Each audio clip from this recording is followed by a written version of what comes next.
ladies, Wilson Morales from Black Women TV. Hi, Wilson. How are you? Good. I was telling the other ladies, when you get a season 2, now we can get invested, because there's so much shows on TV right now, because not everybody's going to the movie theaters like that you don't know who's going to last, so like you wait it out, especially since this is a weekly show. We're like, okay, let's see if it makes it. Now that we got a season 2, question for you, Renee, is how much extra does Wickie get to be this year? She is. I don't think she disappoints. She is, extra is like, extra. It's like a lot. There's a lot of. Extra is baseline. Yeah, extra is baseline. Thank you. That's the best way to say it. Extra is baseline. I think she just becomes extra in her personal life this year, on top of extra in her, kind of her investment in this particular album.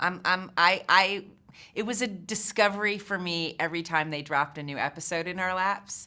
And I just learned a lot about, I learned Wickie's real name this year. I learned where she came from. I mean, I learned about, her relationship history in ways that I had not before. It was funny and surprising. And for you, Sarah, is Dawn so grounded all the way through? Oh, no.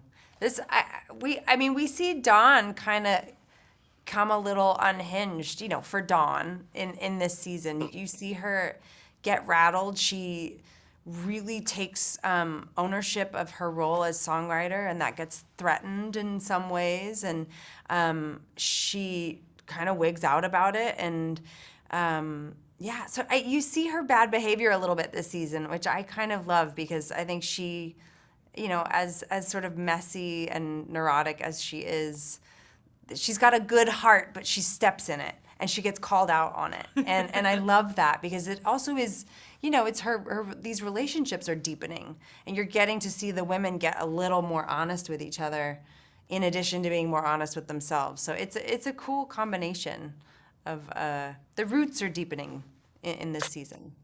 I went to a concert last week, and then I said to myself, it's like, when I look at this show, it's like, how hard is it trying to come up with new material when all everybody wants to hear when a group comes back is the old songs? Yeah. Especially in today's world, it's like, you got to do a whole strategy campaign in itself to try to say, okay, as much as the characters want to sing to what they're up to now, does it sell knowing their core base is older? When you think about yourselves, is there a concert where you want to hear new material from an old group? Oh, that's a good question for you. Yeah. I would love to hear new material from an old group. I just want to make sure they also play the classics. I think you want both. I had a really interesting conversation with James Taylor, actually, at one point. I mean, we're not like close friends or anything, but he was talking about, I love him. But he was talking about, I was like, how do you, Still sing You Got a Friend. Sing You Got a Friend. Yeah. This many years, like, do you get bored? Because I struggle with that. With a song like Love Song, for example, I don't feel like I can go through a concert and not play Love Song. I feel like people want to hear that song. And yes, do I not want to play it sometimes? Yeah, that's true. But James actually said, he's like, I look at it as a meditation.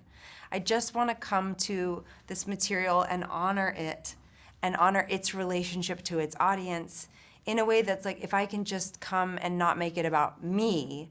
And I just loved that so much. It was such a generous way to think about it. So I agree with you, Renee, that I'm down to hear new music, and I love when people remember sort of where they came from too. It's part of how we build relationship to their work as audience members and fans. So, I want some of the old stuff. I mean, I feel when I'm playing, even just like my one little kind of feeling with like singing "Satisfied" in a concert. Do I want to do that? Sometimes no. However, I feel like it's the calling card. It's the reason why they came. It's like, why would you not sing the thing that is the reason why all of these people are in this room, why you have this opportunity? So I feel like, you take a little bit by throwing your new stuff in there, but you give back because it's the only reason why you're there. Yeah. May Both we of you all guys be are so lucky to have things that people want to hear. But both of you guys are singers. Is it hard when you've been away for a period of time where you haven't sung something new to get back into singing something new, as opposed to like what you said, people only want to hear the classics? Yes, 1000%. I mean, I just went through this with a release of a new record. It's been a few years now, but you know, we're sensitive artists. There's an energy exchange, and there's just a different energy when someone's receiving something that's already familiar. Yeah. There is more engagement, and I think you have to be patient and give people time to build a relationship with new material. So playing a new album for people is exciting. However, it's new material, so there's a learning curve that you have to kind of build into your ability to be patient for. I think I mean, when it comes to a second season of a show, I think there's something that this is it's what you mean. This is the new material, right? And I think you gotta have to be brave enough that what you're going to produce is going to live up to the classics. Mm-hmm. You know, before I let you go, I just want to say personally that, like, as much as I like the songs you sang, I've also appreciated some of the cover songs. For you, Renee, you did a song from that Michael Feinstein had sang one point that I found on YouTube. I forgot what's it called. I can't think of it now. And for you, Sarah, I always pay attention to when you did Both Sides Now, the 3-minute version you did on the Oscars. Oh, You know, wow, so it's- I would love to hear that. Yeah. That's amazing. You know, It so was when they played it, the memoriam piece of it. But either way, hopefully we'll talk again, season 3, wherever you guys are at. Stay safe. Thank you. Bye, Wilson. Bye. Bye.